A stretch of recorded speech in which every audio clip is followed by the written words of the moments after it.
миллион жарандар менен учурашып келдик. Стадиондорго бардык, эл менен учураштык. Ошол маселе эң биринчи орунда маселе турган маселе болуп чыкты. Мына эгерде 5 миң, 10 миң адам турган болсо, ошо зордук, зомбулук жасап аткан сексуалдык, ошо зөкүрлөргө өлүм жазасын киргизиш керек деп айтканда, ошо 10 миң, 20 миң, 30 миң адамдар ошону барды туруп, кол чабып, тура дегенде, мына ошону каалап атышты. Анткени ар бир жаран, ар бир үй бүлө өзүнүн үйүндө кичинекей бөбөк баласы бар, наристеси бар.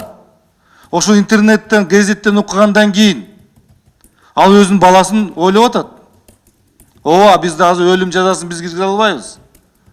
Бирок ошо педофилдерге өзгөчө өлүм жазасын киргизиш керек деп мен айтат элем. Сиздер азыр коомчулук балким туура эмес деп айтасыңар. Бирок бул референдум аркылуу алып чыгыш керек. Ошон үчүн бул жерде бул маселени биз алып чыккан кантип токтотобуз? Мына министерство МВД айтып атат азыр. 200 канча деген бизге карайлык. Мына социалдык коргоо өнүгүү министрлигинин жергиликтүү башкаруу мыйзам боюнча ал жерде мыйзамына киргизелик. Башка мына саламат сактоо боюнча тиги лига айткан ошо мыйзамда биз киргизелик, бюджетти карайлык.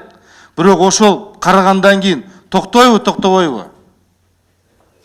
Кайра 1 жыл, 2 жыл өткөндөн кийин токтобой калса, эртең химический же физический кастрация десек кайра жок болбойт деп турсаңар, анда кантип токтотобуз?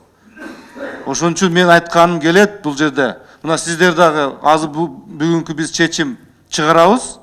Чечим Тынчтык Шайназа Ыбрайымовичти ошол боюнча биз өкүл катары киргизип атабыз. Сиздер саламаттык сактоо министрлиги, социалдык өнүгүү министрлиги, ички иштердин министрлиги, сиздер мына Тынчтык Ыбрайымович Шайназаров менен чогуу кайсы мыйзамдар долбоор, мыйзам долбоору жөнүндө, кайсы бир токтомдор, кайсы бир сунуштар болсо бериңиздер бюджетке.